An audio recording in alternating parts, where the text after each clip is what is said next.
अब आ जाओ सेंटेंस के पीछे ही ग्रामर में, ध्यान अगर दोगे तो सब्जेक्ट है कैरेक्टराइजेशन और इज है इसकी वर्ब, है ना। जो मैं आपसे कॉन्सेप्ट यहाँ से जो करने वाला हूँ ना, वो कॉन्सेप्ट ऐसा है, वैसे तो देखो हर किताब में साफ साफ लिखा हुआ है, समझने वाले समझ भी गए हैं, पर फिर भी बहुत लोग कन्फ्यूज्ड हैं आज भी और भूल जाते हो आप, है ना। मैं थोड़ा फॉर्मूला की तरीके से बताऊंगा आपको ताकि आप भूलो नहीं। कॉन्सेप्ट ये कहता है, यहाँ पे आपने देखा सरप्राइजिंग, जो कि एक एडजेक्टिव, कैसे, कैरेक्टराइजेशन सब्जेक्ट इज एक लिंकिंग वर्ब, ये किससे जोड़ रही है, एक सरप्राइजिंग नाम के एडजेक्टिव से कैरेक्टराइजेशन नाम के सब्जेक्ट को जोड़ रही है, समझ गए ना। कैरेक्टराइजेशन इज सरप्राइजिंग या नॉट एंटायरली सरप्राइजिंग। तो ये एडजेक्टिव है, वर्ब की आईएनजी फॉर्म है, ध्यान से देखो आप, वर्ब की आईएनजी फॉर्म। अपने पूरे एडिटोरियल में ऐसे 4 एडजेक्टिव आए हैं वर्ब के आईएनजी फॉर्म लगा करके। अब मैं आपसे जो कॉन्सेप्ट डिस्कस करने वाला हूँ वो ये है कि क्यों वर्ब के आईएनजी फॉर्म लगा के एडजेक्टिव बनाने की जरूरत हमें पड़ी, और क्यों ना इसके जगह हम V3 लगा देते, जो कि वो भी एक एडजेक्टिव होती है ना। कॉन्सेप्ट यही है, एक फॉर्मूला आपको बताऊंगा मैं, उस फॉर्मूला से आपको कॉन्सेप्ट याद हो जाएगा। पहले मेरे साथ ध्यान से देखो, शुरू से देखना। ब्रेक वर्ब है, बेयर इन्फिनिटिव, फर्स्ट फॉर्म होती है इसकी ब्रेक, सेकेंड होती है ब्रोक, थर्ड होती है ब्रोकन, और V4 अगर बोल दूं या V के आईएनजी फॉर्म बोल दूं वो होती है ब्रेकिंग। इतना आप जानते हैं ना, ब्रेक, ब्रोक, ब्रोकन, ब्रेकिंग। वैसे बर्न वर्ब है, बर्न, बर्नड, बर्नड और बर्निंग। ये थर्ड फॉर्म होती है ना, इसके 2 फॉर्म है, इसके बर्नड और बर्नड, दोनों तरह से यूज़ होते हैं, जैसे आपकी इच्छा हो, जैसे आपकी श्रद्धा हो वैसे आप यूज़ कर लो। थर्ड फॉर्म को बर्नड भी बोलते हैं और बर्नड भी बोलते हैं, ठीक है ना। कन्फ्यूजन आ रही है किसी को, बता दूं पहले। अब आ जाओ इसमें कॉन्सेप्ट क्या कहता है। ये जो V3 है ना, जिनको मैंने लाल किया है, देख रहे हो, यहाँ ब्रोकन और यहाँ बर्नड, ये होती है एडजेक्टिव, पास्ट पार्टिसिपल एडजेक्टिव इसको बोलते हैं। और ये जो V की आईएनजी फॉर्म है ना, ब्रेकिंग और बर्निंग, इसको बोलते हैं एडजेक्टिव वर्ब की आईएनजी फॉर्म। दोनों एडजेक्टिव है सर, तो हम कब कौन सा लगाएंगे, हमें कैसे पता, चलो अभी पता कर लेते हैं। देखो V3 का काम है कोई काम हो चुका, वैसे भी पास्ट फॉर्म है, पास्ट का मतलब कोई काम हो चुका। आपको अगर इतना पता है V3 का काम पास्ट का काम होता है, तो आप इतना तो याद रख ही लोगे, V3 का काम है कोई काम हो चुका। वर्ब की आईएनजी फॉर्म पता ही है आपको, कंटिन्यूअस के अंदर यूज होती है, जनरली कंटिन्यूअस जो है वर्ब की तरह है, कोई काम हो रहा है या कोई काम करने वाला। अभी जो मैं आपको बता रहा हूँ ना, वो आपने प्रैक्टिकली देखेंगे, ये जो मैं हिंदी में बता रहा हूँ इसको इंग्लिश के अंदर देखेंगे। चलो, the burned house is being renovated, जला हुआ घर रेनोवेट किया जा रहा है, समझ गए। सर ये बताओ मुझे, यहाँ पे बर्न की जगह बर्निंग क्यों नहीं लगा सकते, आप लगा के बताओ मुझे। चलो, burning house is being renovated, जैसे मैंने बर्निंग लगाया ये बन गया वर्ब के ING form, present participle adjective. इसका मतलब क्या कर रहा हूँ, कोई काम हो रहा है या करने वाला। अब बर्निंग का मतलब क्या हो गया, काम हो रहा है, जलने वाला, या करने वाला मतलब जलाने वाला।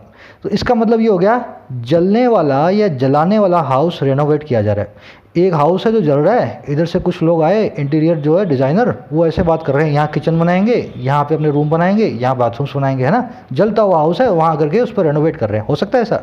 अरे नहीं हो सकता। बर्निंग हाउस को रेनोवेट कौन करेगा, हाउस को तो आप बर्न होने के बाद ही रेनोवेट करते हो। तो मैं यहाँ लिखूंगा बर्नड हाउस, क्योंकि बर्न जो है पास्ट पार्टिसिपल है, वो क्या काम बताता है, हो चुका। अगर आप इतना समझ गए ना अगले 5 मिनट में, तो ये ज़िंदगी भर के लिए क्लियर हो जाएगा आपका। बर्न इसलिए लगाया क्योंकि जला हुआ हाउस की बात हो रही है। अगर जले हुआ हाउस की बात हो रही है तो वर्ब के आईएनजी फॉर्म से जला हुआ नहीं बता सकते हम बताएंगे वर्ब की थर्ड फॉर्म से।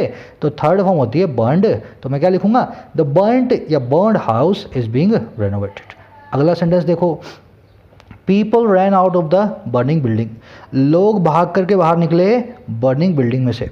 लोग जलती हुई, बर्निंग का मतलब क्या है, जलती हुई या जलाने वाली, दोनों काम कर सकता है बर्निंग। लोग जलने वाली या जलाने वाली बिल्डिंग से भाग करके बाहर निकले। अब देखो रन आउट हो रहे हैं, किस बिल्डिंग से बाहर निकलेंगे, उस बिल्डिंग से जो जल चुकी है या उस बिल्डिंग से जो जल रही है। आपका कॉमन सेंस क्या कहता है? कोई मुझे यूँ बोले सर बर्न बिल्डिंग से भी तो निकल सकते हैं ना, जली हुई बिल्डिंग हो, अब उसमें सांप आ गया हो तो अंदर गए होंगे, सांप देख करके बाहर आ गए, बहुत कुछ हो सकता है, उसकी बात नहीं कर रहा मैं बात कर रहा हूँ सिर्फ कॉमन सेंस की। जलती हुई बिल्डिंग से लोग बाहर निकलेंगे या जल चुकी हुई बिल्डिंग से लोग बाहर निकलेंगे, आपका पहला दिमाग ये बोलेगा बर्निंग बिल्डिंग। तो बर्न बिल्डिंग इसलिए यहाँ पे नहीं आएगा, आपको मतलब समझना है, चाहे आप बर्न लगा दो, अपना जो है कॉज जस्टिफाई कर दो कि सर बर्न बिल्डिंग से इसलिए निकले, वो बात कोई बात नहीं। पर मैं बात कर रहा हूँ यहाँ समझने की, बात समझने की ये है कि बर्निंग का मतलब है जलती हुई और बर्न का मतलब है जली हुई, समझ गए ना। तो बर्निंग बिल्डिंग से इसलिए लोग जो है बाहर निकले। अब देखो, the skin burning chemical is very lethal, skin को बर्न करने वाला या स्किन को जलाने वाला। बर्निंग क्या काम कर सकता है, जलने वाला या जलाने वाला।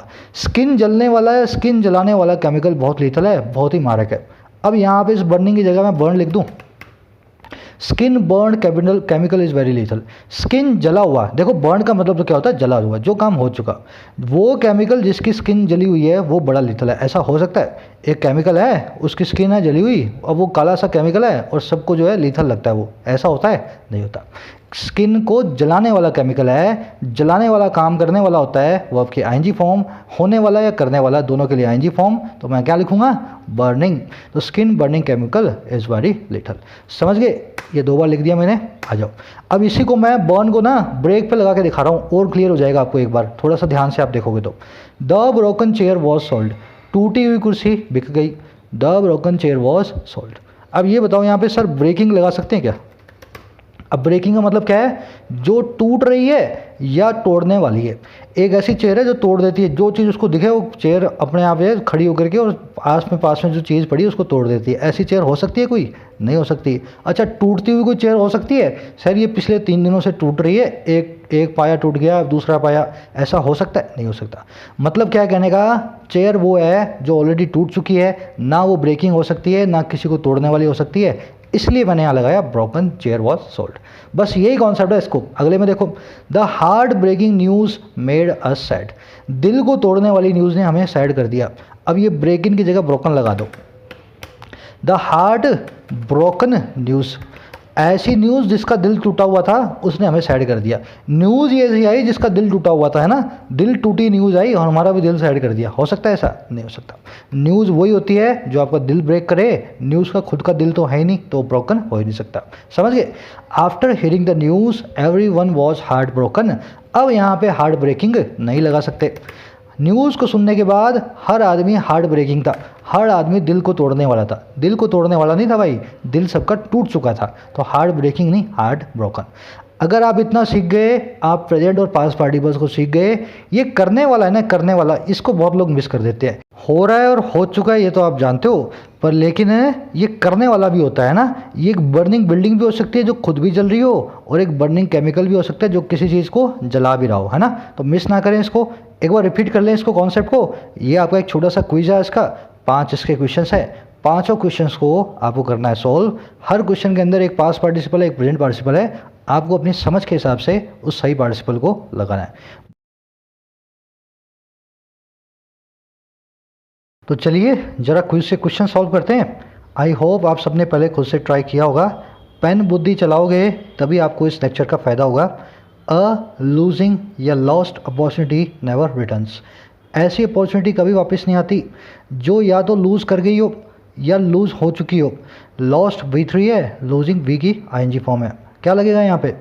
ऐसी अपॉर्चुनिटी जो खोई जा चुकी है ना, खो रहे नहीं हम इसको, या खोने वाली नहीं है। ऐसी अपॉर्चुनिटी जो खोई जा चुकी है, कोई काम हो चुका है, तो हमें यहाँ पे पास्ट पार्टिसिपल को यूज़ करना है। मैं लिखूँगा यहाँ पे लॉस्ट अपॉर्चुनिटी। अगले में देखते हैं, हिज टैटरिंग या टैटर्ड कोट नीड्स मेंडिंग।